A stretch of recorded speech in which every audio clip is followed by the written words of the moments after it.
ಎಲ್ಲರಿಗೂ ಶುಭಾಶಯಗಳು ತಿಳಿಸುತ್ತಾ ವೇದಿಕೆ ಮೇಲೆ ಎಲ್ಲ ಗಣ್ಯಮಾನ್ಯರಿಗೆ ವಂದಿಸಿ ಎಲ್ಲ ಪತ್ರಿಕಾ ಮಾಧ್ಯಮದವರಿಗೆ ಮತ್ತು ಎಲೆಕ್ಟ್ರಾನಿಕ್ ಮೀಡಿಯಾ ಮಾಧ್ಯಮದವರಿಗೆ ವಂದಿಸಿ ನನ್ನ ಅಳಿಲು ಇಷ್ಟು. ನಾವು ಯಾವುದೇ ನಮ್ಮ ಪಕ್ಷದ ವಿರೋಧ ಚಟುವಟಿಕೆ ಮಾಡೋಕ್ಕೆ ನಾವು ಬಂದಿಲ್ಲ. ನಾವು ಪಕ್ಷಿನ ಶಿಸ್ತಿನ ಸಿಪಾಯಿಗಳು ಮತ್ತು ನಮ್ಮ ಕಾಂಗ್ರೆಸ್ ಪಕ್ಷ ಸಿದ್ಧಾಂತದ ಮೇಲೆ ನಡೀತಕ್ಕಂಥ ವ್ಯಕ್ತಿಗಳು. ನಾವು ಒಂದೇ ಉದಾಹರಣೆ ಕೊಟ್ಟಿದೆ ಅಂದರೆ 2023ರಲ್ಲಿ ನಂದು ಆಲ್ ಇಂಡಿಯಾ ಕಾಂಗ್ರೆಸ್ ಕಮಿಟಿಯಿಂದ ಏನು ಸರ್ವೆ ಮಾಡಿದರು, ಆ ಸರ್ವೆದಲ್ಲಿ ನಾನು ಟಾಪ್ನಲ್ಲಿತ್ತು. ಅಪ್ ಟು ಡೆಲ್ಲಿ ತನಕ ಸ್ಕ್ರೀನಿಂಗ್ ಸಮಿತಿ ಒಳಗೆ ಹೋಗೋ ತನಕ ನಂದಿತ್ತು.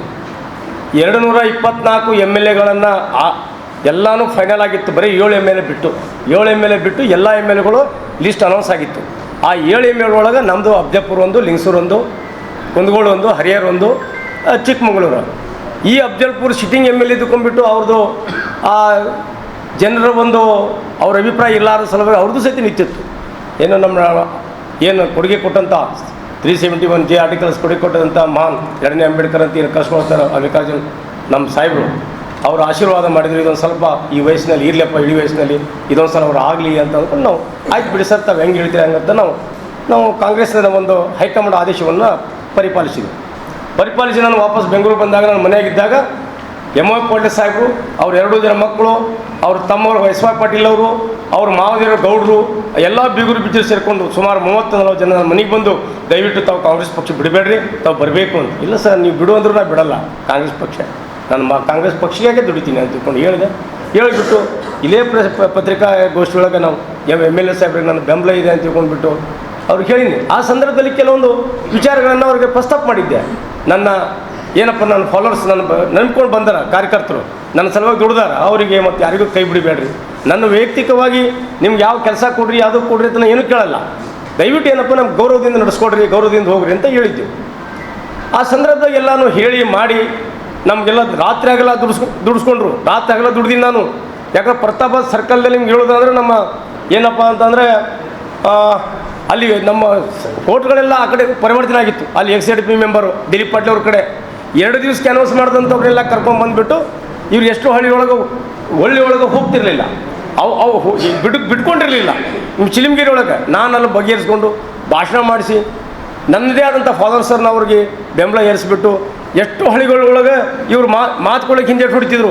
ಅವ್ರು ಬಂದುಬಿಟ್ಟು ಸರ್ ನೀವು ಮಾತು ಕೊಟ್ಟರೆ ಮಾತ್ರ ನಾವು ಇದು ಮಾಡ್ತೀವಿ ಸರ್, ನಮಗೆ 3 ಬೋರ್ ಬೇಕು 3 ಹೊಣೆಗೆ, ನೀವು ಮಾತು ಕೊಟ್ಟರೆ ಮತ್ತು ಅವ್ರು ನಂಬಲ್ಲ ನಾವು ಅಂಥ ಒಂದು ಸಂದರ್ಭಗಳನ್ನೆಲ್ಲ ಎದುರಿಸಿ ಅವ್ರಿಗೆ ನಾವು ಆರಿಸ್ತಂತೀವಿ. ತಂದ ಬಳಿಕ ನಾವು 3 ವರ್ಷದಿಂದ ಎಷ್ಟೇ ನೋವುಗಳು ತಡ್ಕೊಂಡ್ರು ನಾವು ಸನ್ಮಾನ್ಯ ಶಾಸಕರಿಗೆ ನಾನು ಎಂದೂ ಅಪವಾದ ಮಾಡಲ್ಲ. ಅವ್ರಿಗೆ ಇಲ್ಲಿಟ್ಟು ಪೂಜಿಸ್ತೀನಿ, ಇವತ್ತಿಗೂ ಪೂಜಿಸ್ತೀನಿ, ಮುಂದಾದರೂ ಪೂಜಿಸ್ತೀನಿ.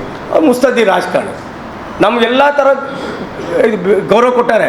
ಅದ್ರ ಉದಾಹರಣೆ ಏನಂತಂದರೆ ಒಂದು CPI ಯಾರು ಬಂದ್ಬೇಕು ಕೊರ್ಬನಿಂದ ಏನು ಮಾಡಬೇಕು ಅಂತಂದಾಗ ಒಂದು CPI ತೊಗೊಂಡು ಹೋದೆ, ಸಹಿ ಮಾಡಿ ಕೊಟ್ಟರು. ಕೊಟ್ಟ ತಕ್ಷಣ ಹೋಯ್ತು ನಾನು PA ಕೈ ಕೊಟ್ಟು ನೋಡಪ್ಪ ಕಳಿಸ್ಕೊಡಪ್ಪ. ಅದು ನಮ್ಮ ಅರುಣ್ ಪಡ್ಲೆ ಅವರದ ಬಂದ್ ಮಾಡಿದರು. ಇಂಥ ಅನೇಕ ಉದಾಹರಣೆಗಳನ್ನು ನಮ್ಮದು ಯಾವುದೇ ಕೆಲಸ ಕಾರ್ಯಗಳನ್ನು ಅವ್ರು ಮಾಡಿಸಲಿಲ್ಲ. ಇವು ಯಾವೂ ನಾವು ಹೇಳಿಲ್ಲ, ಯಾರ ಮುಂದೂ ನಾವು ಹೇಳಿಲ್ಲ. ತೋಡ್ಕೊಂಡು ಇರಲಿ ಪಾರ್ಟಿಗಾಗಿ ನಾವು ದುಡಿಬೇಕಾಗುತ್ತೆ, ಹೆಚ್ಚು ಕಡಿಮೆ ಆಗುತ್ತೆ ಅಂತೇಳಿ. ಮೊನ್ನೆ ನಮ್ಮದು ರಸ್ತೆ 3 ವರ್ಷದಿಂದ ನಾನು ಸಫರ್ ಆಗ್ತಾಯಿದ್ದಾರೆ ರೈತರು. ನೀರು ಭಾಳ ತೊಂದರೆ ಆಗ್ತಾಯಿದೆ ಅವ್ರಿಗೆ. ಅವ್ರು ನಾನು ಬೆನ್ನು ಹತ್ತಿದ್ರು ಸಹಿತ ನಾನು ಸಾಹೇಬ್ರಿಗೆ ಗಮನಕ್ಕೆ ತಂದು 6 ತಿಂಗಳಿಂದ ಮಾಡೋಣ ಅಂದರು. ಮಾಡೋಕ್ಕೆಲ್ಲ ದುಡ್ಡು ಇಲ್ಲ ಅಂದ್ರೆ ಬಿಡಿ ಸರ್ ಹೋಗಲಿ, ನಾನು ಏನೋ ರೈತರಿಗೆ ಒಂದಕ್ಕೆ ಹಾಕ್ಕೊಂಡು ನಾವಿಟ್ಟು ಮಾಡ್ಕೊಂಡು ಏನೋ ಮಾಡಿಕೊಡ್ತೀನಿ ಸರ್, ನೀವು ಪೂಜೆ ಮಾಡಿರಿ.